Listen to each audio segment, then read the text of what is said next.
Los barcos de Nemi eran embarcaciones enormes, construidas por los romanos hace más de 2000 años, con pisos de mármol, mosaicos coloridos e incluso plomería para baños lujosos. A diferencia de los barcos típicos de su época, usados para transporte o batallas, estos eran verdaderos palacios flotantes. Pero los barcos de Nemi no eran solo proezas de ingeniería y lujo romano. Su historia es increíble. Perdidos, encontrados y perdidos de nuevo. Estas naves se convirtieron en el centro de una saga misteriosa que ha desconcertado a los historiadores durante siglos. Lo primero extraño sobre ellos tiene que ver con dónde los encontraron. Estos enormes barcos de madera yacían en el fondo del lago Nemi, un lago volcánico de aguas tranquilas ubicado a unos 30 kilómetros al sur de Roma. Durante siglos, los pescadores locales sabían de los naufragios y se dice que se aprovechaban de eso. Usaban ganchos para sacar piezas y artefactos de los barcos de Nemi y los vendían en los mercados. Eso continuó hasta 1446, cuando algunos nobles decidieron que ya era suficiente y comenzaron a investigar las leyendas sobre los barcos de Nemi. Se dieron cuenta de que no era solo un cuento. Ambas naves estaban a unos 18 metros de profundidad en el lago, y desde ahí, el misterio solo creció. Si lo piensas, 18 metros no es tan profundo, y el lago Nemi es bastante pequeño.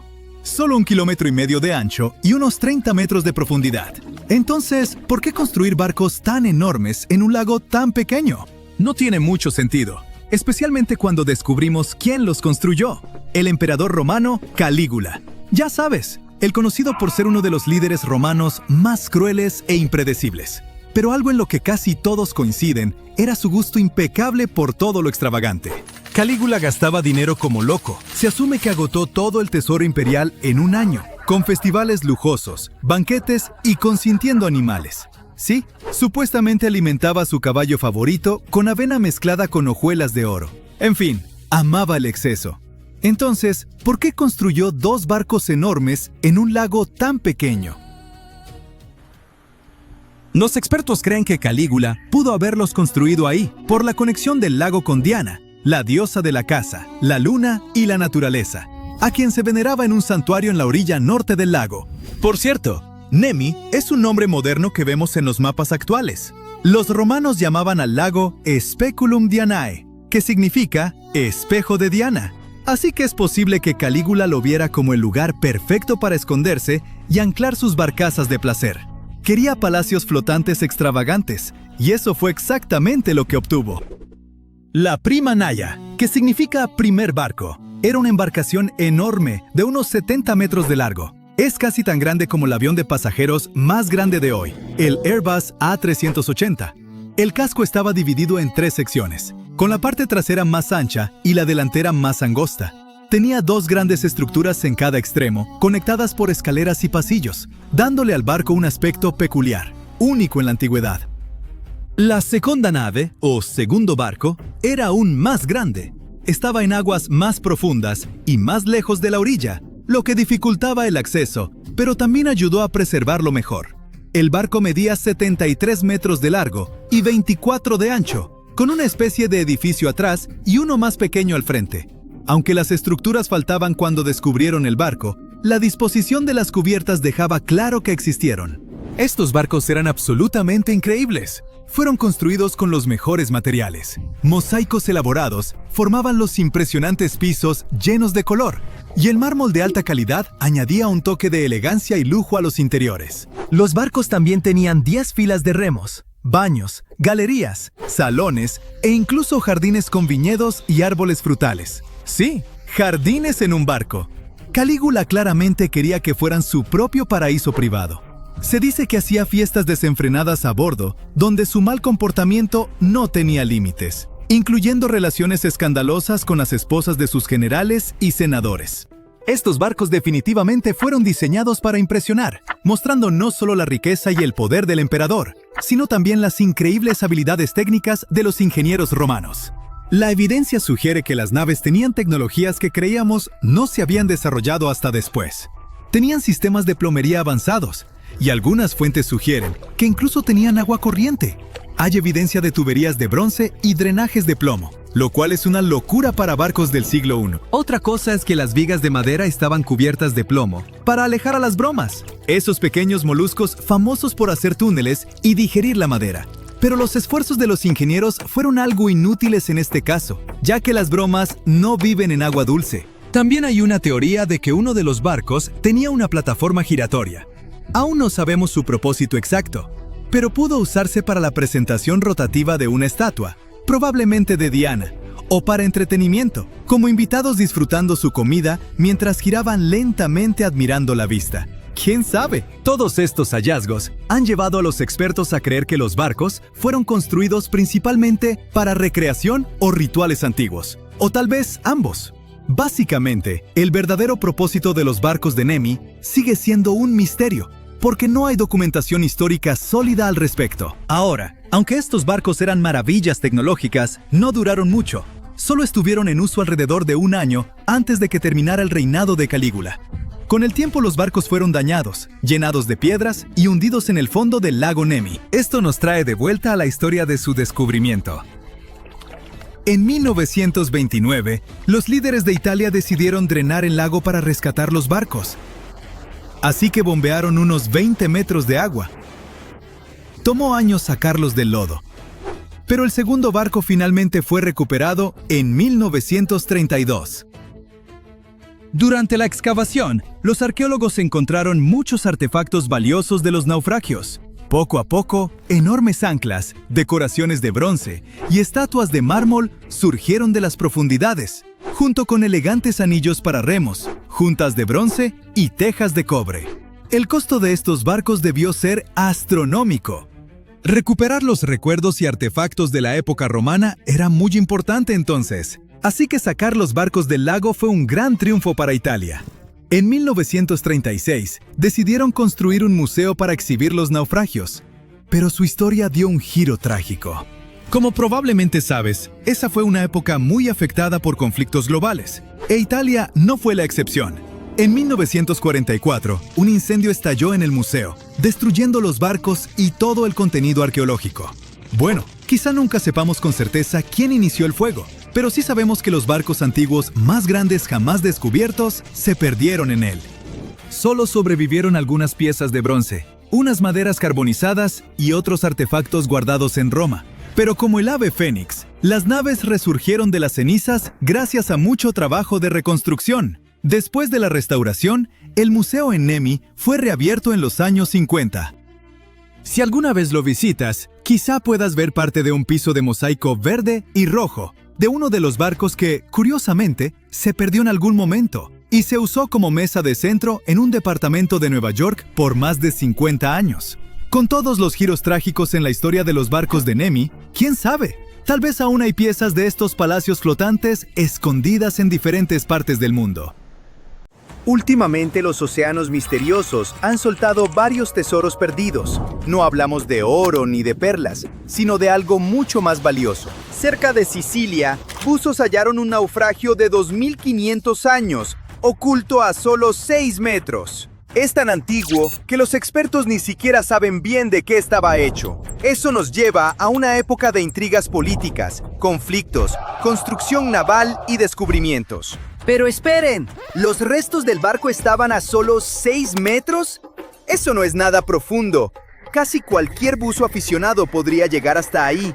¿Cómo siguió oculto 25 siglos? Bueno, el barco no estaba a la vista como utilería de película. Con el tiempo, las tormentas y las corrientes lo enterraron bajo capas de arena y roca, hasta hacerlo parecer otro bulto más del fondo marino. Se descubrió gracias a tecnología de escaneo de alto nivel.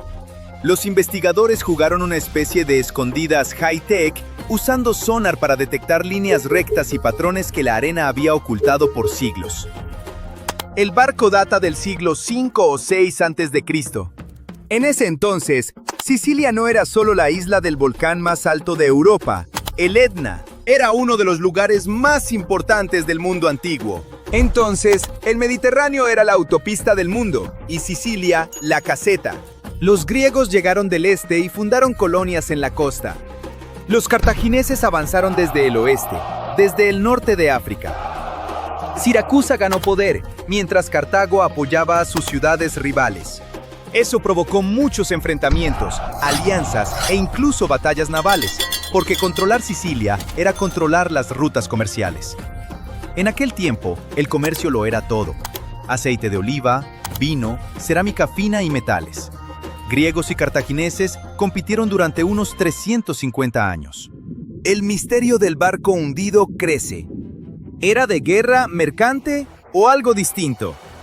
No sabemos quién lo construyó ni qué cargaba. Los arqueólogos ni siquiera están seguros de qué madera usaron. Así de frágil y deteriorado está. Lo que sí saben es que el casco se hizo con una técnica rarísima de casco primero. Normalmente se arma el esqueleto y luego van las tablas. Este no. Los constructores unieron primero las tablas borde con borde, como un enorme rompecabezas de madera, y después agregaron las cuadernas de soporte. Ese método se usó muy poco tiempo en la construcción naval griega, así que el pecio siciliano ofrece una mirada rarísima a esa experimentación naval y quizá también a su origen. Pero eso no es todo. También hallaron varias anclas cerca. 2 eran anclas de hierro con forma de T invertida, probablemente del siglo VII después de Cristo, más de 1000 años posteriores al hundimiento. Así que aún queda mucho por descubrir. Este barco no fue pura suerte. Forma parte de algo llamado Proyecto Caucana. Es una investigación de largo plazo sobre el pasado submarino de Sicilia, en marcha desde 2017. Podría ser el mayor hallazgo hasta ahora. Pero el equipo vuelve cada año y descubre cosas nuevas e importantes. Aún así hay más. Otros 3 hallazgos recientes valen la pena. Primero, vayamos al oeste, cruzando el Mediterráneo hasta España, donde ocurrió una historia casi idéntica. Frente a la costa de Murcia, los arqueólogos sacaron algo increíble. Un barco fenicio de 2600 años llamado Mazarrón II. Unos buzos lo vieron desde los años 90, pero en vez de levantarlo de inmediato, el equipo decidió dejarlo en su lugar. Suelen dejarlos donde están si siguen estables y protegidos. Mejor dejar estable un pecio antiguo que romperlo al moverlo. Y funcionó hasta el año pasado, cuando la arena empezó a moverse y dejó el pecio expuesto a las olas, las corrientes y el deterioro. Entonces los arqueólogos lo levantaron con mucho cuidado, tabla por tabla, como si destaparan un esqueleto de dinosaurio para luego armarlo otra vez. Pero aquí viene lo importante. A diferencia de muchos pecios antiguos, ya hechos pedazos, Mazarrón II se conserva de proa a popa. Sus constructores fenicios eran marineros y comerciantes legendarios. Mucho antes de Roma, ellos recorrían el Mediterráneo llevando cedro desde el Líbano. También comerciaban vidrio, vino, aceite de oliva y su producto más caro, el tinte púrpura. Era tan costoso que solo los ricos podían conseguirlo. Quizá fueron de los primeros en navegar con la estrella polar y cruzar aguas que otros temían. Ahora saltemos a África, frente a Kenia. Ahí quizá hallaron un naufragio ligado a Vasco da Gama, uno de los grandes exploradores. Este navegante portugués en 1498 se convirtió en el primer europeo en llegar a la India por mar. Ese viaje abrió la ruta directa del comercio de especias entre Europa y Asia y volvió rico y poderoso a Portugal. El barco en cuestión sería el São Jorge, parte del famoso último viaje de Vasco da Gama. Los registros dicen que se hundió frente a Kenia durante una tormenta, y el pecio hallado bajo los arrecifes parece ser de la época correcta. Si se confirma, sería uno de solo 8 barcos portugueses de esa época aún en el Índico. Es como encontrar un capítulo perdido de un libro sobre la era de las exploraciones. A diferencia del naufragio español, este no se ha sacado del agua. Sigue ahí. En vez de levantarlo, quieren hacerlo museo para buzos. Suena genial. De eso nace un hobby. Si creen que estos hallazgos solo son para arqueólogos, se equivocan. El siguiente no tuvo sonares avanzados ni equipo enorme. Lo hicieron un papá y su hija de 5 años durante una simple salida de pesca en Wisconsin. Lo que encontraron podría ser el George L. Newman, una goleta de madera perdida desde 1871. Ese año encalló entre el humo del incendio de Peshtigo, en Wisconsin. Fue el incendio forestal más mortal de la historia. Pero ese mismo día ardió Chicago, y por eso casi no se cuenta. Durante más de 150 años, todos creyeron perdido al Newman. Luego, la arena reveló sus restos en las aguas someras del lago Michigan. Quizá no guarde secretos náuticos, pero sí otra cápsula del tiempo de la historia de Estados Unidos. Para cerrar, ¿cuál fue el naufragio más antiguo descubierto? En los años 70, unos buzos que exploraban cerca de la isla griega de Dokos toparon con lo que resultó ser el naufragio conocido más antiguo del mundo. Por desgracia, el barco en sí no sobrevivió. La madera, casco y cuerdas incluidos, desapareció hace mucho. Pero sí quedó la carga. El fondo marino estaba lleno de cientos de vasijas de barro, jarrones y otras piezas de cerámica, todas de entre el 2700 y el 2200 a.C. Esa época se conoce como el Ádico Temprano, cuando las pirámides de Egipto todavía estaban en construcción. Junto con la cerámica, los arqueólogos hallaron anclas de piedra y piedras de molino, de las primeras pruebas de comercio marítimo humano. Aunque el pecio de Dokos no conserva tablas ni mástiles, muestra algo mayor. Navegábamos y comerciábamos por mar mucho antes de lo creído. No es un tesoro al estilo pirata, pero para la historia no tiene precio. Al final, el océano es básicamente una enorme bodega de la historia humana. A diferencia de lo enterrado, un barco hundido siempre trae una tragedia detrás. Cuentan cómo vivía, comerciaba y viajaba la gente. Y lo mejor es que, con los robots submarinos y los escáneres de hoy, podemos explorar el océano como los buzos solos jamás podrían. Allá abajo podría haber flotas olvidadas, cada una con la historia de su civilización. Un arqueólogo portugués acaba de descubrir un montón de barcos hundidos llenos de oro, incluyendo un galeón español con 22 toneladas de oro y plata. Tanto oro hoy en día tiene un valor de unos 2.000 millones de dólares, y esta es la cantidad de un solo barco. El arqueólogo Alexandre Monteiro hizo este descubrimiento casi por accidente. Estaba estudiando algunos documentos cuando encontró información sobre un barco que desapareció en 1615 y decidió que quería encontrarlo. Después de muchos años, Alexandre no solo encontró esta embarcación específica. En realidad, descubrió 8.620 naufragios solo en las aguas de Portugal. De este número, 250 estaban llenos de oro, un descubrimiento que haría temblar a cualquier Jack Sparrow. La mayoría de estos barcos se hundieron por razones aburridas como el clima, pero a veces fueron destruidos en batallas que pueden haber sido épicas. Transportaban oro y otros tesoros del Nuevo Mundo hacia Europa y, por supuesto, todos querían su parte. Alexandre ha estado estudiando naufragios históricos durante 30 años, por lo que ha descubierto muchos barcos que se hundieron de maneras gloriosas. En 1816, por ejemplo, un barco de uno de los hombres más ricos de Portugal se hundió en Australia con la increíble cantidad de 66.000 monedas de plata. Este fue el primer barco de Portugal que se sumergió en las aguas de Australia. La mala noticia es que estos antiguos barcos hundidos, llenos de riquezas e historias épicas, no son tan fáciles de alcanzar. Están muy en el fondo del océano y cubiertos de arena.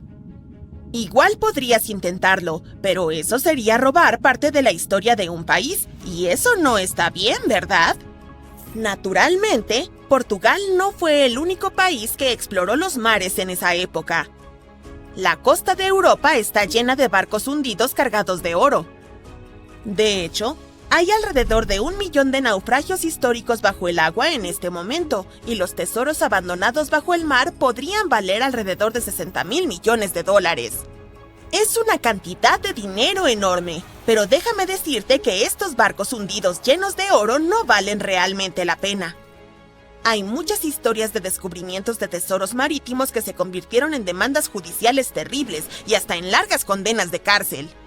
Nuestra primera historia comienza en 1746, cuando una violenta tormenta hizo naufragar un barco llamado Príncipe de Conti cerca de una isla de Bretaña.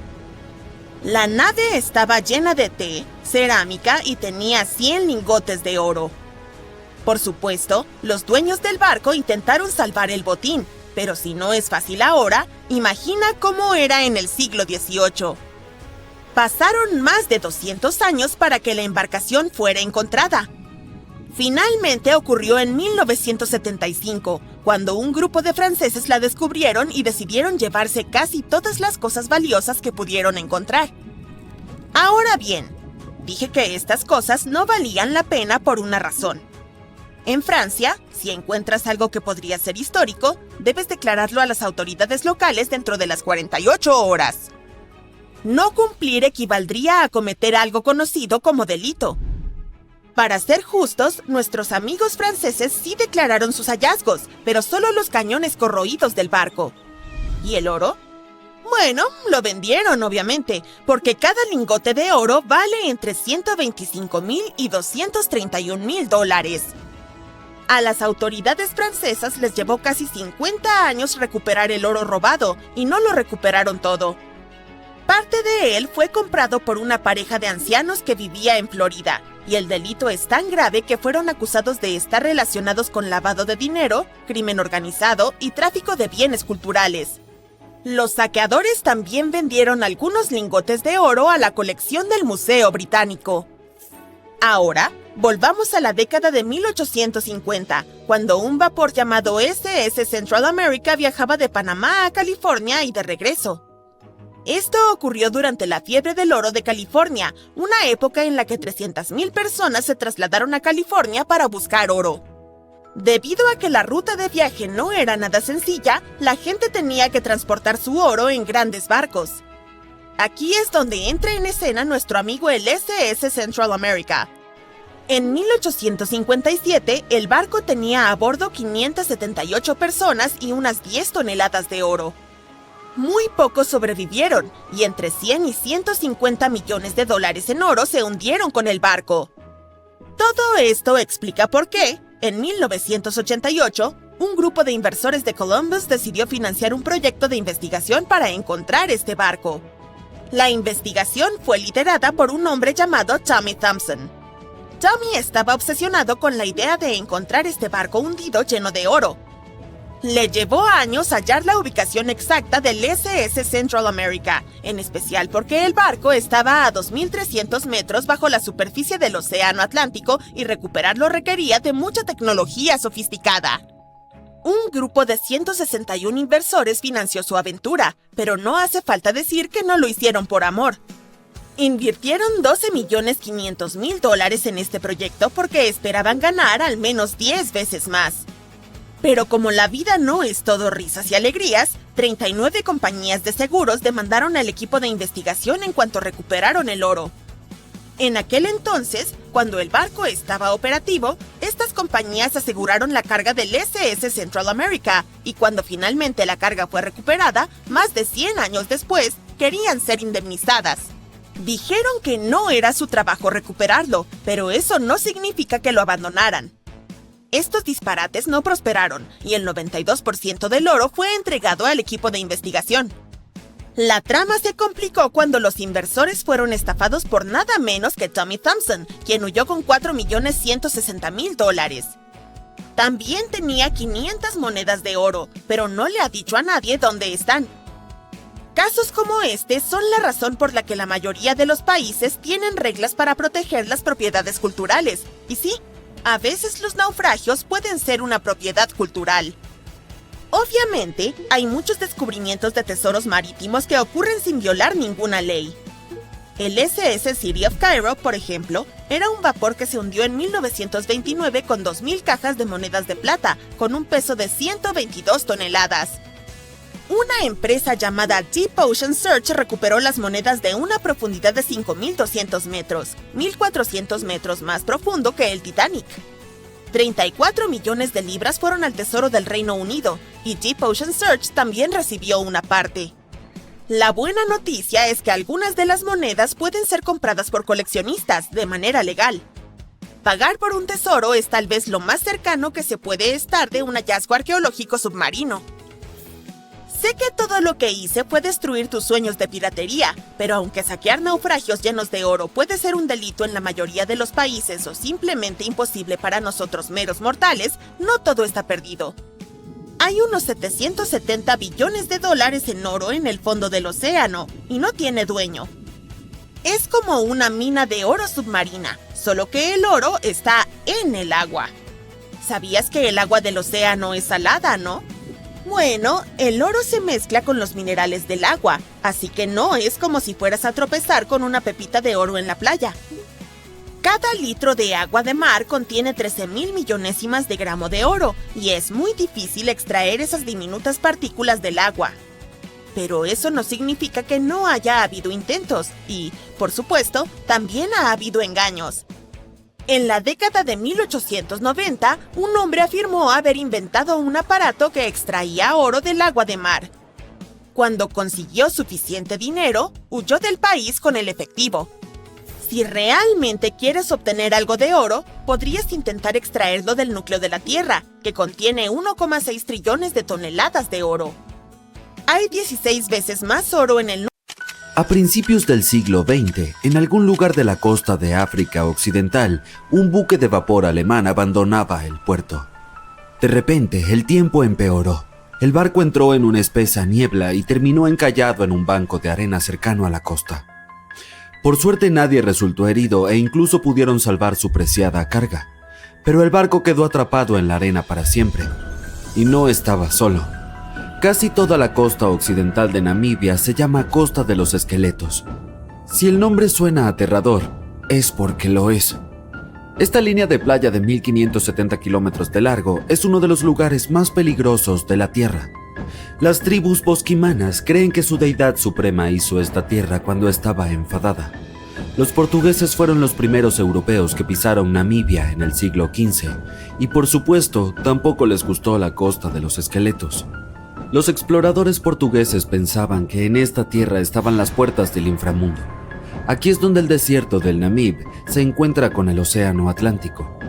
Puede que sea peligroso, pero también es precioso, y además está declarado Patrimonio de la Humanidad por la UNESCO. Si la Costa de los Esqueletos tuviera un director de relaciones públicas, renunciaría al cargo el primer día de trabajo. La zona no es precisamente apta para turistas, debido a su geografía y su historia. Bajo la arena y las olas hay una corriente marina secreta que acecha a los navegantes desprevenidos. Se llama Corriente de Benguela. Fluye a lo largo de la costa de África. Esta parte del Atlántico es rica en vida marina, pero en la costa el ambiente es bastante poco amigable. El desierto del Namib tiene un clima muy árido y es una de las regiones más secas de la Tierra. Y esa vida marina que acabo de mencionar son tiburones, 11 especies para ser exactos. Y sí, incluso el gran tiburón blanco aparece de vez en cuando. Hasta ahora tenemos un paisaje desértico, fuertes corrientes y tiburones. Definitivamente no es un lugar para pasar un día de picnic junto a la playa. Pero si alguien llega a la Costa de los Esqueletos, ¿se dará cuenta de que está en peligro? No te preocupes, lo sabrá. La playa está plagada de naufragios de todos los tamaños y formas. ¿Recuerdas el barco alemán que mencioné al principio? Su enorme y oxidada popa sobresale en la arena del desierto.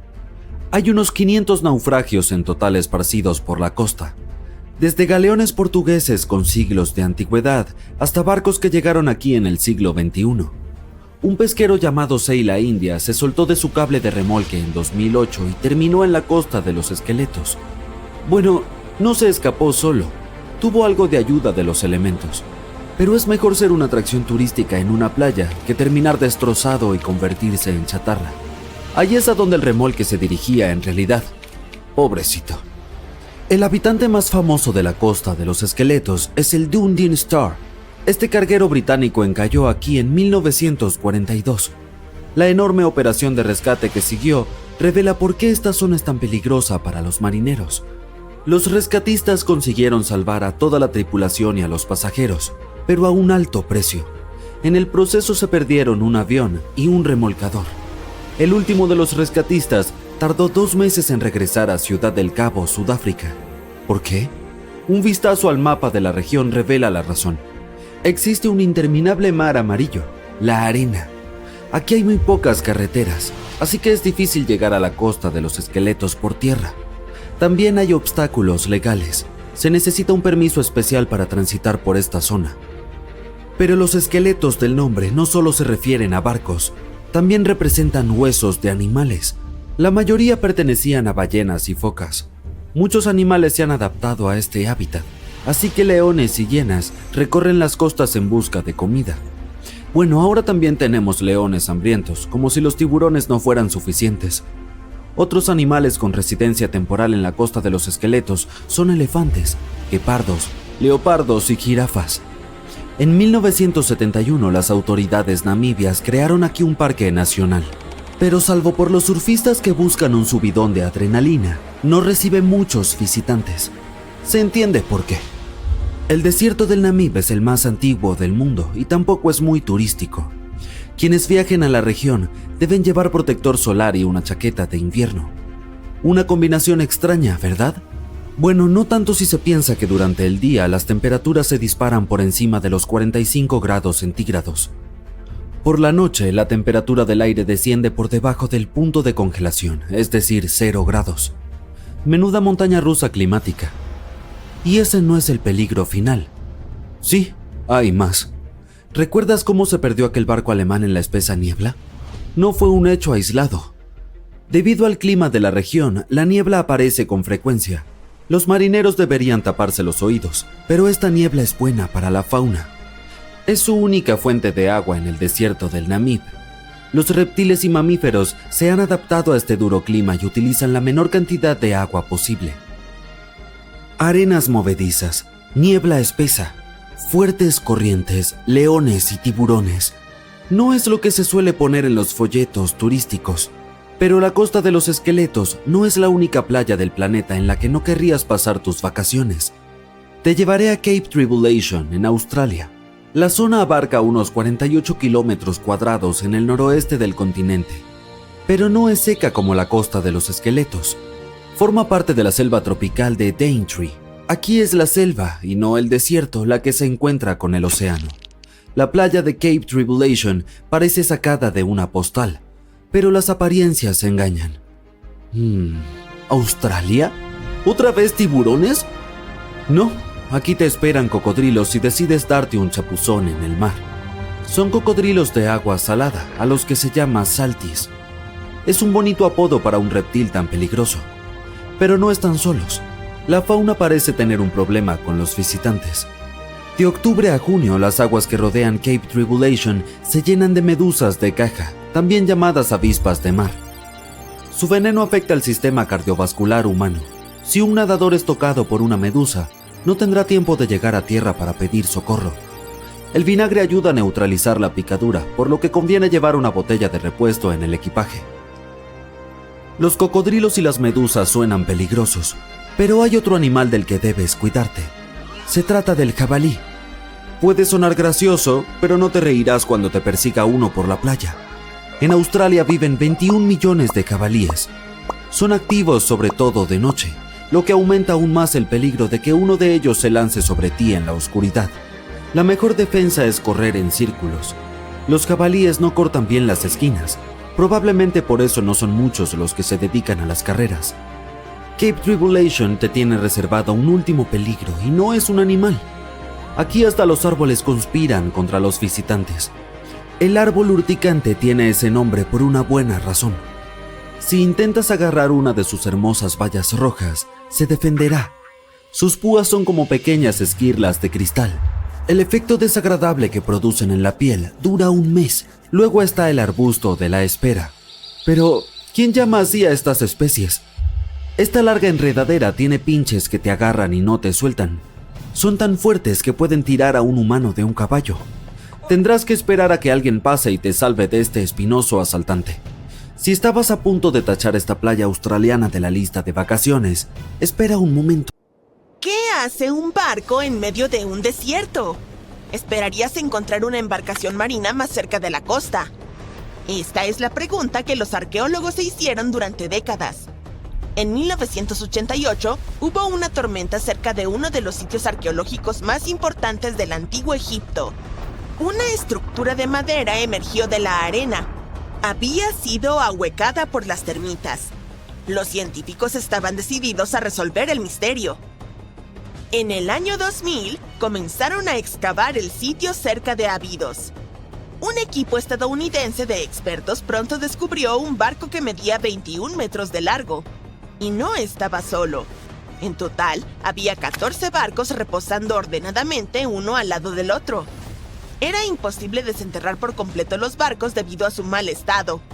Por suerte, la madera estaba bien conservada para obtener una muestra. Los análisis revelaron que los barcos tenían alrededor de 5.000 años de antigüedad, la flota más antigua en la historia humana hasta la fecha. La época de su construcción precede a las pirámides de Giza por medio milenio. Cada barco de la flota reposaba en una bóveda que se adaptaba a sus dimensiones. La sala tenía 1/3 del tamaño de una cancha de tenis.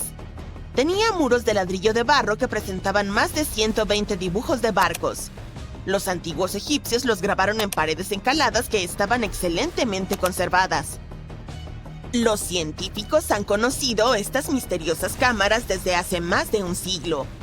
Un arqueólogo británico, Arthur Wiggle, se topó con una estructura extraña al oeste del río Nilo. Su equipo logró vislumbrar las paredes interiores. Lamentablemente, una sección del techo colapsó, por lo que tuvieron que cancelar la exploración. Los investigadores abandonaron el sitio, pero su ubicación permaneció en los mapas. La posición de los barcos primero llevó a los científicos a pensar que descansaban sobre un banco del poderoso Nilo. Pero había un problema con esta teoría. Hoy en día, el río fluye casi 11 kilómetros al oeste de Abidos. Estudios adicionales del terreno circundante mostraron que el Nilo no cambió su curso a lo largo de la historia.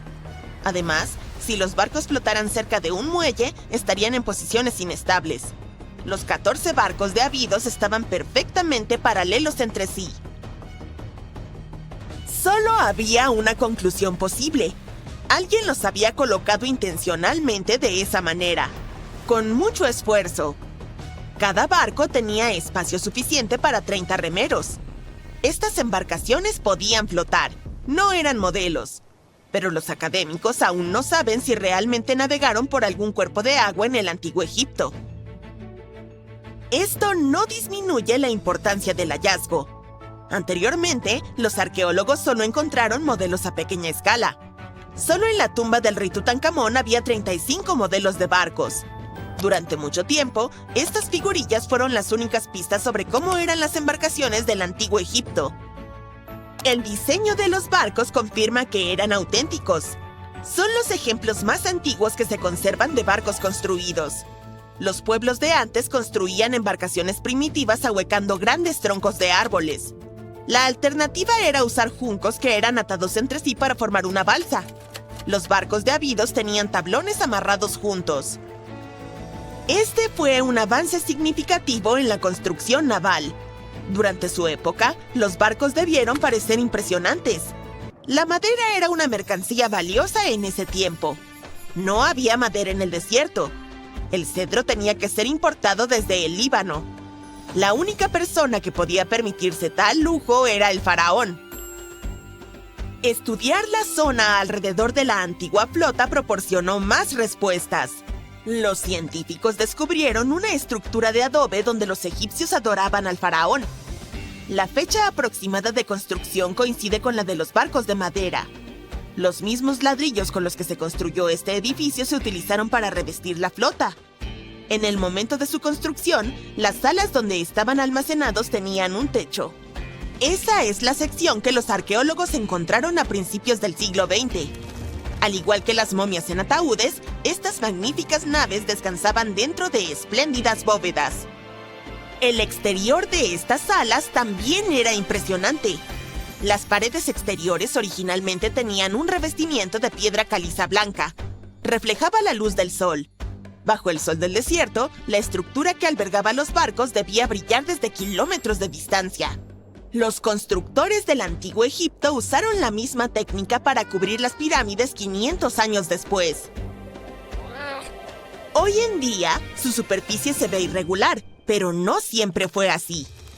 Cuando fueron construidas, las pirámides tenían una capa superior de fina y blanca piedra caliza. Su superficie era suave y brillaba a la luz del sol. En lugar de tener escalones, la capa exterior de las pirámides era más bien una rampa lisa. Los arqueólogos se quedaron con una última pregunta. ¿Qué faraón poseía la flota? La respuesta estaba a solo 1,5 kilómetros del sitio.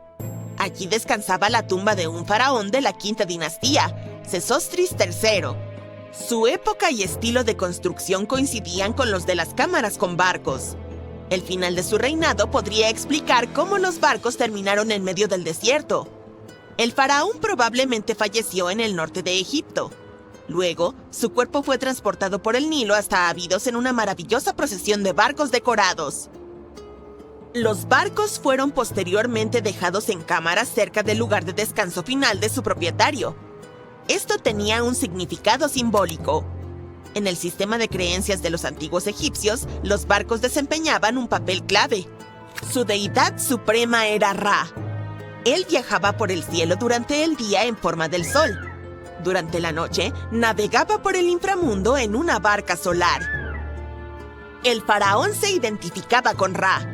Por eso necesitaba barcos en el más allá. Esa era la única forma de regenerarse, así como el sol sale todos los días por el horizonte. Esta creencia existió durante miles de años. El faraón más famoso, Keops, también tenía un barco. Los científicos lo encontraron en 1954 junto a su pirámide en Giza. Es unos 4 siglos más joven que la flota de Abidos, pero el barco de Keops era casi 2 veces más largo. La Gran Pirámide de Giza y la tumba de Tutankamón son 2 de los hallazgos arqueológicos más famosos de Egipto. Pero hay muchos más secretos ocultos bajo las interminables arenas del desierto del Sahara. En 2020, los arqueólogos encontraron una ciudad perdida allí. La han catalogado como el descubrimiento más importante desde la tumba de Tutankamón en 1922. La ciudad de Atón tiene unos 3.000 años. Los historiadores esperan que les brinde una visión única de la vida cotidiana de los antiguos egipcios. El famoso arqueólogo y egiptólogo Zahi Hawass proclamó el sitio como una ciudad dorada perdida. Atón se encuentra a unos 500 kilómetros al sur de la capital de Egipto, El Cairo. Está cerca del famoso Valle de los Reyes.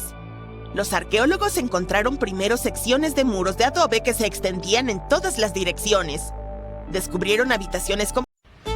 Si ya estamos felices de encontrar unos cuantos pesos que olvidamos en los bolsillos, imagínate toparte con $13 millones en un lugar donde jamás lo esperarías. Eso es exactamente lo que le pasó a un grupo de mineros de diamantes trabajando en el desierto de Namibia. En 2008, encontraron este tesoro increíble dentro de un naufragio que ocurrió hace más de 500 años.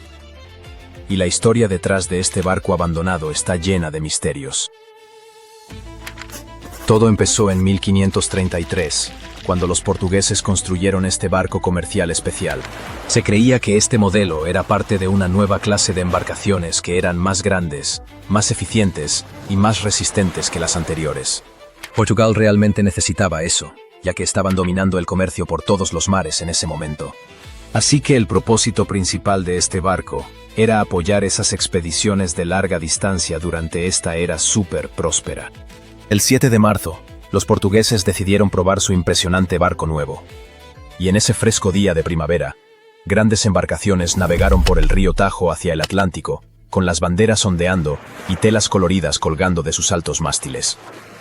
Ahí se fueron, dejando Lisboa, la capital de Portugal, y dirigiéndose hacia el oeste de India. Al menos, eso es lo que piensan los investigadores, ya que era una ruta bastante común para ellos en ese entonces. La mayoría de las veces, los portugueses buscaban especias. A principios del 1500, era bastante difícil encontrar cosas como canela, jengibre, clavos, pimienta negra y cúrcuma en Europa, así que tenían que ir a India por ellas. Desafortunadamente, uno de los barcos nunca llegó a su destino final. De hecho, para desesperación de la corte portuguesa, esta embarcación desapareció por completo, sin dejar rastro del naufragio. Y nunca encontraron a ninguna de las aproximadamente 300 personas a bordo. ¿Será que se desviaron tanto del rumbo que terminaron en las Américas o en alguna isla en el camino? Bueno, todo era posible. Y el barco, junto con el misterio de su desaparición, se volvió legendario. Adelantémonos más de 500 años hasta 2008. Los mineros de diamantes estaban haciendo lo suyo en una costa cerca de Oranjemund, cuando empezaron a encontrar cosas raras mientras excavaban, como pedazos de metal, madera e incluso objetos extraños que parecían tubos de bronce.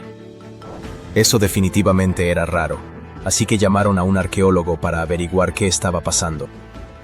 Cuando llegó el arqueólogo, notó todo tipo de pedazos extraños y piezas viejas esparcidas por ahí. Poco a poco, empezó a identificar esas cosas.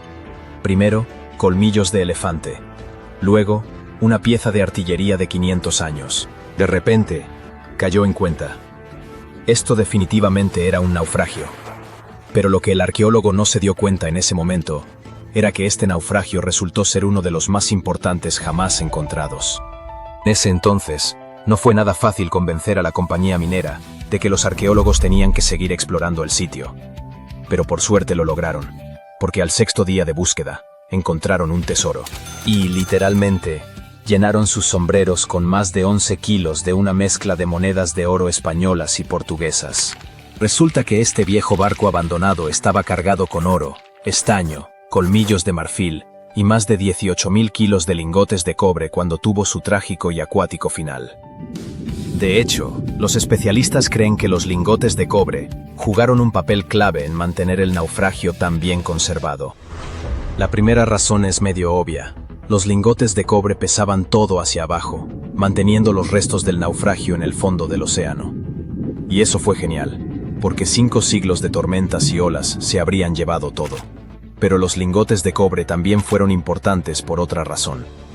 Los peces y otras criaturas marinas podrían darse un festín con madera, sacos de yute y zapatos de cuero. Pero el cobre realmente les quita el apetito, lo que significa que muchas cosas sobrevivieron esos 500 años en el fondo del mar, cuando realmente no deberían haberlo hecho. Así que sí, contra todo pronóstico, el tesoro se conservó, y en excelentes condiciones. El oro se veía brillante e intacto. Aunque es imposible probar sin lugar a dudas que acababan de encontrar la legendaria embarcación portuguesa, toda la evidencia apunta a que sí, la encontraron. Una pieza de evidencia viene de un antiguo libro portugués que dice que entre 1525 y 1600, 21 barcos se perdieron camino a India, y uno de ellos de hecho se hundió en algún lugar cerca de Namibia, perdiéndose en la vuelta del Cabo de Buena Esperanza. ¡Bingo! Desde ese momento, los expertos han estado revisando los restos, midiendo, fotografiando y escaneando el sitio milímetro por milímetro con un escáner láser tridimensional de alta tecnología. Su objetivo era descubrir qué le pasó a este barco, o al menos acercarse a la verdad. La primera pregunta que tenían que responder era: ¿por qué estaba este barco tan cerca de la costa de Namibia? Estamos hablando de grandes marineros que probablemente sabían que ese tramo de costa era famoso por sus tormentas y niebla. ¿Qué pasó entonces? Parece que unos 4 meses después de su gran partida de Lisboa, la flota fue golpeada y dispersada por una enorme tormenta. Así que la explicación más probable es que la combinación de mal clima y carga pesada obligó al capitán a encallar el barco a propósito. Según una teoría, soltó las anclas delanteras y lentamente varó el barco. Luego golpeó una roca submarina en las olas, se volcó con las grandes olas, y todos los intentos de liberarlo fallaron. Empezó a desarmarse, comenzando por la estructura superior. En ese momento, el cofre del tesoro cayó de la cabina del capitán y se hundió hasta el lecho marino. Eventualmente quedó aplastado y atrapado, pero también estuvo protegido por un gran pedazo del costado del barco que se rompió cuando el casco se desarmó. Ok, pero ¿qué pasó con la gente a bordo? Las tormentas de invierno en la costa de Namibia pueden ser brutales, con vientos de más de 130 kilómetros por hora y olas enormes, haciendo casi imposible llegar a la orilla. Pero si la tormenta se calmó en algún momento, es posible que el naufragio tuviera sobrevivientes. O sea, Sí encontraron algunos huesos de dedos de pie humanos, sugiriendo que al menos una persona no lo logró. Pero estos fueron los únicos restos humanos que se recuperaron. Tampoco encontraron muchas pertenencias personales, lo que lleva a los arqueólogos a pensar que la mayoría de la gente a bordo probablemente llegó a tierra, a pesar de que el barco se desarmó. Pero no podemos decir que esto fue un final feliz. Sí, la mayoría podría haber sobrevivido al naufragio, pero terminaron en uno de los lugares más duros de la Tierra, un tramo vacío de arena y matorrales por cientos de kilómetros. Era invierno, así que tenían frío. Estaban mojados y exhaustos sin esperanza de rescate. Nadie sabía que estaban vivos o dónde encontrarlos. Además, ningún barco probablemente pasaría por ahí, ya que estaban lejos de las rutas usuales. Regresar a Portugal parecía imposible. Después de la primera ronda de exploración, los investigadores encontraron que los restos del barco estaban esparcidos en 3 grandes secciones a lo largo de la costa de Namibia. Al final, se recuperaron más de 40 toneladas de carga del sitio, y se encontraron y catalogaron miles de diferentes artefactos, incluyendo plomo, estaño, textiles e incluso algunos instrumentos astronómicos. Así que tal vez te estés preguntando, ¿quién se quedó con el oro? Solo diré que no fue para los mineros ni los arqueólogos. Según los investigadores involucrados, cada moneda fue entregada al gobierno de Namibia. Después de todo, ese es el procedimiento usual para barcos aleatorios encontrados en la playa. Pero este caso no era tan simple porque hay una excepción a esta regla. Si el barco encontrado es un barco estatal, el país que lo posee tiene derecho a recibir el tesoro. En otras palabras, todo lo que encontraron dentro de esta vieja embarcación abandonada, en realidad le pertenecía a Portugal, sin importar que todo pasó hace siglos. Pero los líderes portugueses aparentemente permitieron que Namibia se quedara con todo. Los cruceros. Vistas increíbles, destinos exóticos. ¿Qué más se puede pedir? Aunque navegar en un megabarco suele ser muy seguro, es bueno conocer algunos de los códigos secretos que se utilizan a bordo. Una de las cosas más aterradoras que podrías escuchar es código rojo. Eso significa que hay un virus propagándose descontroladamente en el barco y necesitan hacer una limpieza a fondo. Los pasajeros enfermos son confinados en sus camarotes hasta nuevo aviso, pero el único anuncio que podría darte escalofríos es Operación Estrella Naciente, que significa que un pasajero ha fallecido. En una nota más ligera, Operación Estrella Brillante se refiere a una emergencia médica menos crítica. Si escuchas PVI, eso significa un incidente de vómito público. Sí, oíste bien. Algunas líneas de cruceros tienen sus propias versiones de esto y simplemente gritan "Purel, Purel, Purel" para hacer que la tripulación se mueva. Hay montones de códigos que hay que recordar y, seamos realistas, es difícil memorizarlos todos, en especial si no estás navegando todo el tiempo. Así que aquí tienes un consejo rápido. Si hay un incendio u otra emergencia, escucharás una alarma general. Eso significa 7 o más pitidos cortos del silbato del barco seguidos de un pitido largo. Esa es tu señal para dirigirte a tu punto de reunión. Los cruceros están llenos de características inesperadas que muchas personas, especialmente los novatos, pueden no notar. Algunos de esos hoteles flotantes son enormes, casi como pequeñas ciudades. Aunque es bastante fácil acostumbrarse a todas las diversiones como los parques acuáticos, las tiendas de tatuajes y la gran cantidad de opciones gastronómicas, también existe un mundo escondido debajo de las cubiertas que sigue siendo un poco misterioso. Entonces, en la mayoría de los casos hay una morgue, lo cual tiene sentido ya que nunca se sabe cuándo se escuchará Operación Estrella Naciente. Con millones de pasajeros que viajan cada año, tristemente no es raro que algunas personas fallezcan a bordo. Debido a esto, muchas embarcaciones están equipadas con una morgue y bolsas de cadáver adicionales por si acaso. Usualmente ubicada en la cubierta más baja, la morgue es una pequeña sala de acero inoxidable que puede albergar de 2 a 10 cuerpos, dependiendo del tamaño del barco. Si alguien fallece, el personal del barco alertará a las autoridades en tierra firme. Un equipo médico revisará la situación y luego trasladará el cuerpo a la morgue hasta que puedan hacer los arreglos correspondientes. Por lo general, el cuerpo es desembarcado en el siguiente puerto, pero a veces permanece a bordo hasta que el crucero finaliza. Está bien, ¿y qué pasa si hay un verdadero criminal a bordo? Alerta de spoiler, no encontrarás policías en un crucero, pero la mayoría aún cuenta con una pequeña cárcel a menudo llamada calabozo. Si los pasajeros se ponen demasiado alborotados y violan las reglas de la línea de cruceros, el equipo de seguridad podría encerrarlos por un tiempo. Sí, no es una cárcel oficial, es como un centro de detención. Los cruceros son fantásticos para socializar, pero a veces simplemente quieres un lugar tranquilo para relajarte y recargar energías. Por suerte, en los barcos más grandes hay muchos escondites secretos donde puedes encontrar tu paz y disfrutar de las vistas. Para comenzar, enfócate en la proa o la popa del barco, ya que estas áreas suelen estar menos concurridas. Encontrarás cómodas tumbonas, jacuzzis y tal vez incluso espacio para ti solo.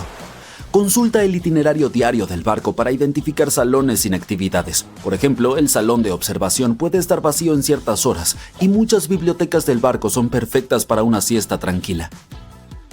En Seabourn, prueba la piscina de popa y las tinas de hidromasaje en la cubierta 5 para disfrutar de tranquilas vistas al océano. Los barcos de Carnival tienen cubiertas ocultas en la proa donde puedes disfrutar de vistas como las del capitán. Los barcos de clase Oasis de Royal Caribbean cuentan con un área de pista en la parte trasera donde puedes relajarte mientras observas a los corredores. El Explorer's Lounge de Viking tiene un segundo nivel tranquilo que a menudo pasa desapercibido. Disney Magic y Wonder tiene un mirador poco conocido en la cubierta 7, mientras que el Silver Origin de Silversea cuenta con una plataforma de observación de estrellas perfecta para contemplar el cielo nocturno. Los helipuertos de Royal Caribbean y las tinas de hidromasaje en la cubierta 5 Lana y de Carnival también son grandes joyas para disfrutar del sol y la tranquilidad. Ahora, cuando piensas en piratas, probablemente te vengan a la mente imágenes del capitán Jack Sparrow. Claro, hubo mucho revuelo mediático alrededor de los piratas somalíes, pero ¿siguen siendo un problema? No exactamente. Pero aún así, los pasajeros en cruceros que viajan por zonas de alto riesgo cerca del cuenco de África pueden recibir instrucciones sobre qué hacer si los piratas atacan. Para mantener la seguridad, las actividades al aire libre deben cesar después del anochecer. Es mejor atenuar las luces de las cabinas y normalmente se les dice a los pasajeros que se queden dentro de sus habitaciones si son advertidos de un posible ataque. A pesar de esto, el riesgo para los cruceros sigue siendo bajo. Nunca ha habido un ataque exitoso contra uno. De todos modos, los expertos admiten que es bastante difícil identificar amenazas en estas vastas aguas. Aunque las pequeñas embarcaciones piratas pueden ser más rápidas, los cruceros más grandes suelen poder superarlas en velocidad y cuentan con características estructurales que resisten los intentos de abordaje. Medidas como alambres de púas y mangueras de incendio se encuentran entre las defensas que emplean las líneas de cruceros para mantener a los pasajeros seguros. Aunque estas empresas se mantienen herméticas con respecto a sus estrategias específicas, garantizar la seguridad de los pasajeros sigue siendo su máxima prioridad. Además, al abordar tu crucero, hay algunos términos clave sobre el diseño que deberías conocer. La parte delantera se llama proa y la parte trasera popa. Encontrarás camarotes a ambos lados y en el medio, cada uno con sus propias ventajas. Los camarotes ubicados en la proa ofrecen vistas fantásticas, lo que te permite disfrutar del paisaje al igual que el capitán en el puente mientras te adentras en puerto. Estos camarotes generalmente disponen de un poco más de espacio gracias a la forma angular del barco. Sin embargo, ten en cuenta que experimentan más movimiento debido al viento y las olas, lo cual a algunos cruceristas les encanta. Aunque las verandas de proa son raras y pueden ser azotadas por el viento, los camarotes con vista al mar en esta área suelen contar con ventanas más grandes para admirar vistas impresionantes. Por otro lado, los camarotes de popa ofrecen vistas impresionantes de la estela del barco y paisajes maravillosos al salir del puerto. Estas habitaciones suelen tener verandas más grandes y a veces en forma de L, perfectas para relajarse. También encontrarás muchas opciones de comida cerca de la popa, lo que hace más conveniente la hora de comer. Solo ten en cuenta que estas habitaciones pueden estar un poco más alejadas de los ascensores, lo que puede requerir caminar un poco más. No olvides revisar el plano de la cubierta del barco antes de hacer la reserva. Si te preocupa el ruido, evita los camarotes cerca de áreas concurridas. Y finalmente, las cubiertas más altas suelen ser más costosas, pero ofrecen mejores vistas y acceso a las cubiertas de la piscina. Oye, ¿sabes cómo la I-95 es una de las autopistas más congestionadas en Estados Unidos? Bueno, también hay una I-95 en los cruceros, pero solo es un pasillo. Esta I-95 está abajo de la cubierta 0, y allí es donde la tripulación trabaja arduamente bajo tus pies. Es la vida de la tripulación, donde lavan su ropa, van al enfermero si es necesario, trasladan tu equipaje y se escabullen de regreso a sus diminutas cabinas para tomar un respiro. Ahora, si idealizas trabajar en un barco, déjame intentar disuadirte de ello, en especial si eres un amante de la comida. No te tratarán con sobras, esos solo son rumores que circulan en línea.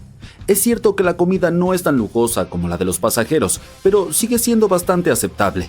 Y si alguien de la tripulación quiere darse un gusto con algo especial, pueden hacer un viaje a una tienda de comestibles en un puerto para abastecerse de sus bocadillos favoritos y disfrutarlos en sus camarotes. Así es, los miembros de la tripulación literalmente viven en un barco. Sus habitaciones son diminutas y ni siquiera tienen ventanas. Imagina una litera metida en un espacio donde la cama de arriba está tan cerca del techo que terminas golpeándote la cabeza cada mañana. Tienen un armario minúsculo y solo 2 cajones, lo que significa que solo puedes guardar un par de atuendos. ¿Y qué hay de los baños?, te preguntarás. Son tan reducidos que podrías sentarte en el inodoro, ducharte y cepillarte los dientes al mismo tiempo si realmente lo quisieras. En cuanto al sueño, realmente no duermen por la noche. En su lugar toman siestas breves a lo largo del día. Es difícil lograr una noche completa de sueño cuando los turnos pueden durar más de... 2 marineros estaban navegando no muy lejos del infame Triángulo de las Bermudas cuando notaron un barco que parecía moverse por sí solo. Sus velas estaban bajadas y el motor no funcionaba. Uno de los hombres era Matt Rutherford, el primero en navegar solo y sin parar alrededor de Norte y Sudamérica, quien vio mucho durante sus travesías. Pero esta situación era espeluznante incluso para él. Un bote terriblemente abandonado que podría estar ocultando cosas aterradoras en su interior. Aún así, Rutherford decidió acercarse a inspeccionar la embarcación para ver si había alguien a bordo que necesitara ayuda.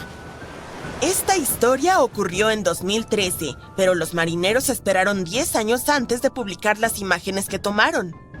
El barco fantasma, que resultó llamarse Wolfhound, parecía ser de gama alta y probablemente costó cientos de miles de dólares. Parecía que quien lo abandonó se fue con prisa. Había ropa y otras pertenencias por toda la cabina principal. Algunas partes del techo habían caído y varios cajones estaban abiertos.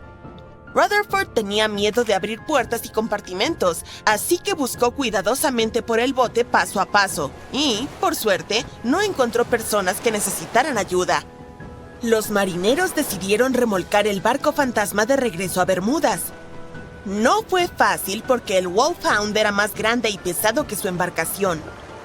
Después de días en el mar, la tripulación estaba quedándose sin combustible y le pidió a un carguero que pasaba que se detuviera y le suministrara un poco de gasolina. Continuaron tirando del Wolfhound solo con la fuerza de las velas hasta que la cuerda de remolque se enredó en el timón y se dieron cuenta de que podrían quedar varados en el Triángulo de las Bermudas. Así que tuvieron que abandonar el barco. Después de otros 23 días en el Atlántico, finalmente llegaron a Bermudas. Como se supo más tarde, el misterioso barco fantasma le pertenecía a un miembro de un club de yates irlandés. Se topó con una tormenta con olas de 6 metros de altura y vientos muy fuertes que le impidieron continuar su travesía. Una embarcación de carga griega rescató a la tripulación, pero tuvieron que abandonar el bote. Rutherford y su equipo encontraron el yate 9 semanas después. El Wolfhound es uno de más de 50 barcos y 20 aviones que han desaparecido en el Triángulo de las Bermudas desde mediados del siglo XIX. El primer barco, al menos oficialmente documentado, fue el USS Pickering. Partió de Delaware hacia las Indias Occidentales en 1800. Había 70 personas a bordo. Desde entonces, nadie volvió a saber de ellos. Y quizá nunca sepamos qué les ocurrió exactamente ni dónde se encuentra el barco ahora. La embarcación más grande que ha desaparecido en esta misteriosa área fue el USS Cyclops. En marzo de 1918, llevando una tripulación de 306 personas, este zarpó de Barbados con rumbo a su hogar en Baltimore. Llevaba a bordo toneladas de mineral de manganeso denso, que se utilizaba en la fabricación de acero. Algo sucedió durante su viaje de 9 días, cuando pasaba por el Triángulo de las Bermudas. El último mensaje del Cyclops decía: clima despejado, todo bien. Pero luego desapareció para siempre, sin siquiera emitir una señal de SOS. Otro barco que supuestamente el Triángulo de las Bermudas se llevó para siempre fue el Cotopaxi en 1925. Estaba cargado con carbón y tenía una tripulación de 32 personas a bordo. Su viaje debía ir de Charleston, Carolina del Sur, a La Habana, Cuba. Pero algo salió mal y la embarcación desapareció. Recientemente, científicos descubrieron que el Cotopaxi yacía en el fondo del océano, a unos 56 kilómetros de San Agustín, Florida. Los buscadores que solían bajar hasta el naufragio apodaron este lugar como Naufragio del Oso, pero no se dieron cuenta de que estaban explorando los restos del Cotopaxi. Uno de ellos, Michael Barnett, había intentado identificar el naufragio durante más de 15 años. Midió cuidadosamente diferentes partes de los restos que habían sobrevivido bajo el agua con su equipo. Cuando compararon estas mediciones con los antiguos planos del Cotopaxi, vieron que todo coincidía perfectamente. El tamaño y la posición de las calderas eran exactamente como se describían en los planos. Esto les ayudó a confirmar que habían encontrado el Cotopaxi. Y parece que no hubo nada misterioso en su desaparición. Fue una combinación de mal mantenimiento, descuido y mal tiempo. Muchas de las escotillas utilizadas para acceder a la bodega donde se almacenaba el carbón estaban rotas o faltaban. Esto significaba que si el barco encontraba una tormenta, el agua entraría fácilmente en la bodega de carga y la embarcación se volvería inestable y se hundiría. Mientras el Cotopaxi navegaba frente a la costa de Florida, se topó con una tormenta tropical. Justo antes de desaparecer, envió una llamada de auxilio. Estaba cerca de San Agustín, por lo que todas las piezas de rompecabezas se encajaron en un solo lugar. La gente ha ideado todo tipo de teorías para explicar lo que podría estar sucediendo en el Triángulo de las Bermudas. La más descabellada es que naves espaciales de otros planetas están llevándose estos barcos y aviones. O tal vez tenga algo que ver con la ciudad perdida de Atlántida, una legendaria urbe submarina. Pero también existen explicaciones más racionales, como el hecho de que esta área a menudo experimenta climas salvajes e impredecibles, con tormentas repentinas y trombas marinas. Durante cientos y cientos de años, los marineros han contado historias sobre enormes olas gigantes que parecen surgir de la nada en el océano abierto. En el pasado sonaba como un cuento, pero en los últimos 20 años, los satélites han detectado estas olas anómalas. Algunas de ellas han superado los 30 metros de altura. Las tormentas provenientes del Golfo de México pueden impactar el área del Triángulo de las Bermudas y generar olas muy agitadas e impredecibles. Científicos construyeron un modelo del USS Cyclops y lo pusieron en un simulador de olas. Dicen que incluso una ola gigantesca de 15 metros de altura sería suficiente para volcar esa nave. Tenía un fondo plano y era menos estable y más propensa a volcarse. También hay muchas colinas y profundos valles en el fondo del océano, lo cual puede ser peligroso si un barco no navega con cuidado. A veces, las cosas pueden salir mal con los motores, los sistemas de comunicación u otro equipamiento. Si un avión o embarcación tiene un problema mecánico lejos de la Tierra, puede ser realmente difícil obtener ayuda con rapidez, en especial si los equipos de rescate están lejos. El Triángulo de las Bermudas también tiene anomalías magnéticas, por lo que en algunas partes de él, las brújulas pueden apuntar en la dirección equivocada. Y luego están los errores humanos, como calcular mal las distancias, tomar giros equivocados o no escuchar con atención las instrucciones. Esto es lo que le sucedió al vuelo 19, un grupo de aviones que desapareció. El líder de la travesía, el teniente Charles Taylor, decidió volar hacia el mal tiempo sin todo el equipo necesario. Además, estaba cansado, por lo que le fue realmente difícil tomar buenas decisiones. Las desapariciones en el Triángulo de las Bermudas no ocurren con más frecuencia que en otras partes del Océano Atlántico, donde viajan muchos barcos y aviones. Simplemente atraen más atención y comentarios. Aún no encontrarás el Triángulo de las Bermudas en ningún mapa y no tiene fronteras oficiales. Así que tal vez nunca podamos resolver su misterio porque no podemos estar seguros de que realmente exista. Pero tal vez deberíamos preocuparnos por otro Triángulo de las Bermudas, el que está en el espacio. Este no hace que las cosas desaparezcan por completo, pero causa interferencias con los equipos de las naves espaciales, provoca fallas y hace que las cosas dejen de funcionar por un tiempo. El Triángulo de las Bermudas del espacio, más conocido oficialmente como la anomalía del Atlántico Sur, SAA es un área única sobre la Tierra que se extiende por partes de América del Sur y África. El año era 1865. Fue un auge de migración a nivel mundial, con nuevos lugares descubiertos y muchos asentamientos creados. Sin aviones como los que tenemos ahora, un barco era la única manera de escapar de la vida antigua y emprender un viaje hacia un futuro nuevo, y con suerte, más brillante.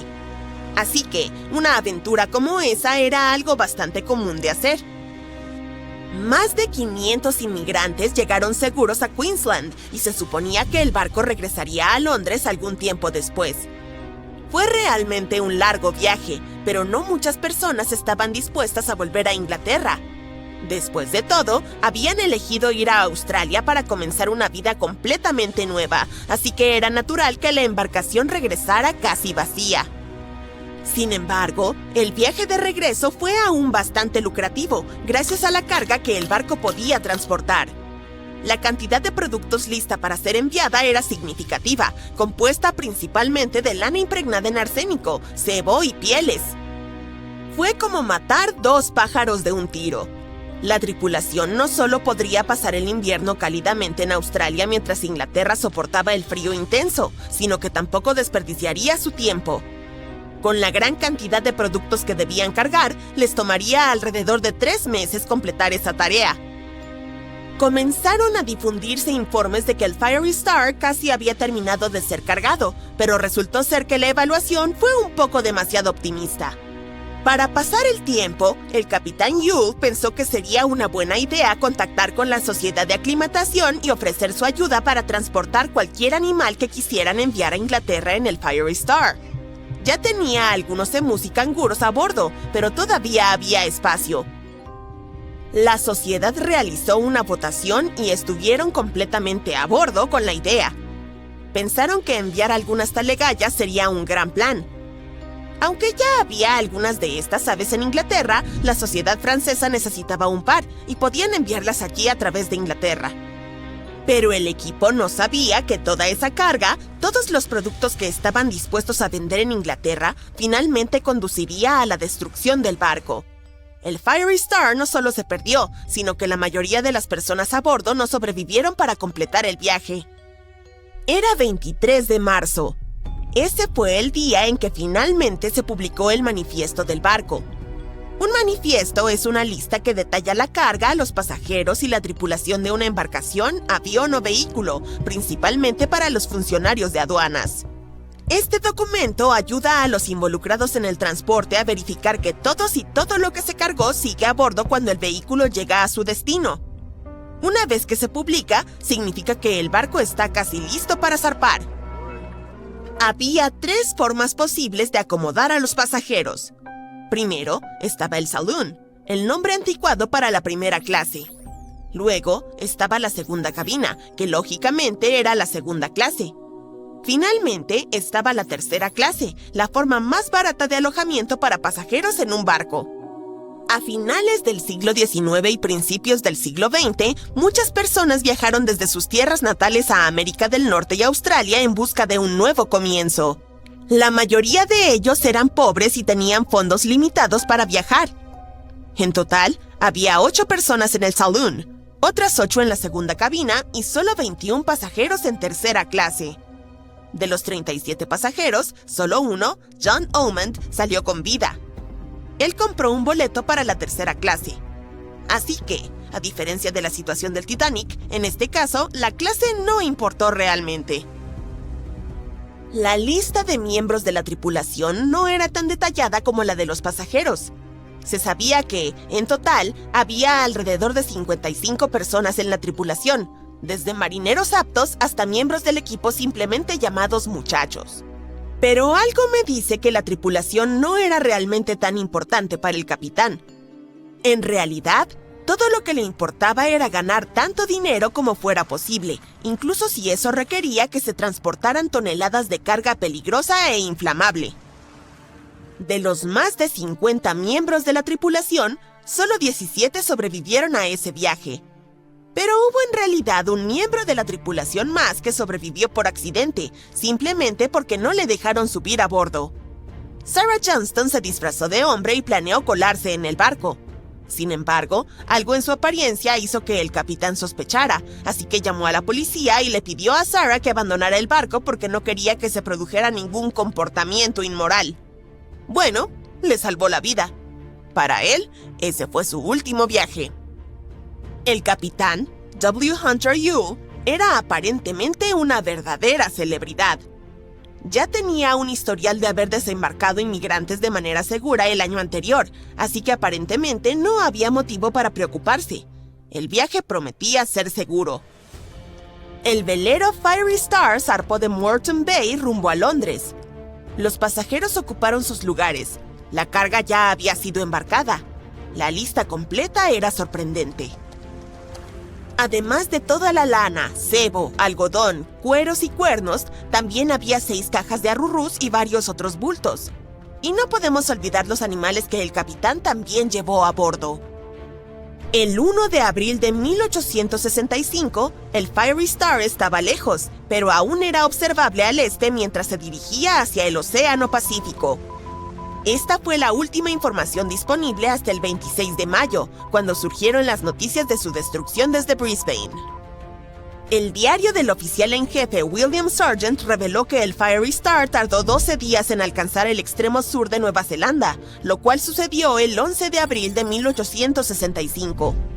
El viaje iba bien hasta que el 17 de abril los mares agitados destruyeron 2 botes largos. El 19 de abril, un fuerte olor a humo alertó al capitán. Al revisar, encontró la bodega inferior completamente llena de humo debido a un incendio alimentado por la carga inflamable del barco. Las escotillas fueron cerradas de inmediato para intentar contener las llamas, pero al día siguiente, el calor y el humo tóxico obligaron a los pasajeros a salir de sus camarotes. George Mayber fue uno de los afortunados sobrevivientes. Era el ingeniero del barco y recordó los caóticos eventos del 20 de abril, cuando el capitán Ewell y la mayoría de la tripulación y los pasajeros intentaron evacuar en medio del mal tiempo. Alrededor de las 6 de la tarde, el barco comenzó a llenarse de agua y, sin mucho aviso, el capitán Ewell, 4 miembros de la tripulación y algunas pasajeras se subieron a un bote salvavidas y zarparon. El siguiente bote, dirigido por el segundo oficial, el señor Adio, era un gig, seguido de un jollyboat abarrotado. Por último, había un bote central que apenas era apto para navegar, con 2 hombres que sacaban agua constantemente para mantenerlo a flote. El plan era que las embarcaciones permanecieran cerca del Fiery Star durante la noche y se dirigieran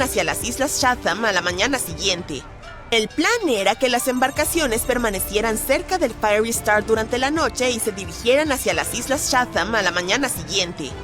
Pero al amanecer del 21 de abril, los 4 botes habían desaparecido sin dejar rastro. En el barco en llamas había 17 miembros de la tripulación y el pasajero John Omand, quienes se unieron bajo el liderazgo del primer oficial William Sargent. Durante 5 días y noches, George Mayber estuvo bombeando agua sobre el fuego sin descansar. Se ofreció voluntariamente a bajar por la escotilla de proa con una cuerda alrededor y un pañuelo sobre la boca. Descubrió que el palo de trinquete se había quemado a lo largo de unos 18 centímetros y el lado de babor estaba gravemente dañado, por lo que parecía.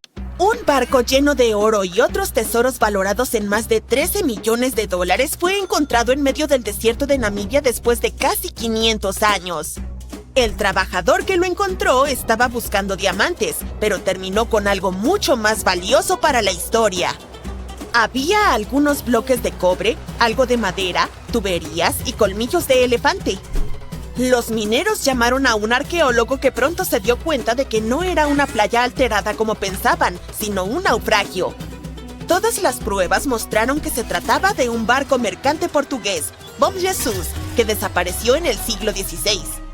Los expertos creen que era un tipo especial de barco, más grande, fuerte y resistente que los antiguos barcos de Portugal y España. Estos navíos se construyeron para llevar a los exploradores portugueses en largos viajes a lugares lejanos como India, China y Japón, y regresar con toneladas de carga.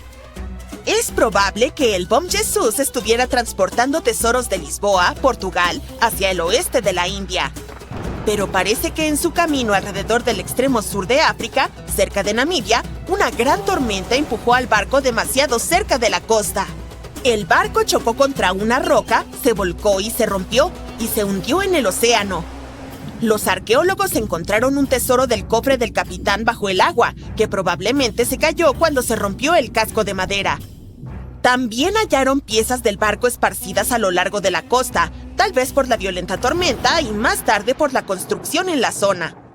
La tormenta debió haber sido muy feroz, pero no se encontraron muchos huesos, lo que significa que la mayoría de la tripulación podría haber sobrevivido o se perdió en el mar. El barco estaba dividido en 3 secciones y sorprendentemente bien conservado, gracias a las gruesas capas de arena que lo cubrían y prevenían su deterioro. Los arqueólogos que estudiaron el naufragio descubrieron más de 40 toneladas de carga. Había cañones, espadas, bloques de metales como plomo y estaño, telas y herramientas que los marineros usaban para navegar siguiendo las estrellas mientras cruzaban el océano. El descubrimiento más emocionante fue el de 1845 lingotes de cobre que pesaban entre 16 y 17 toneladas.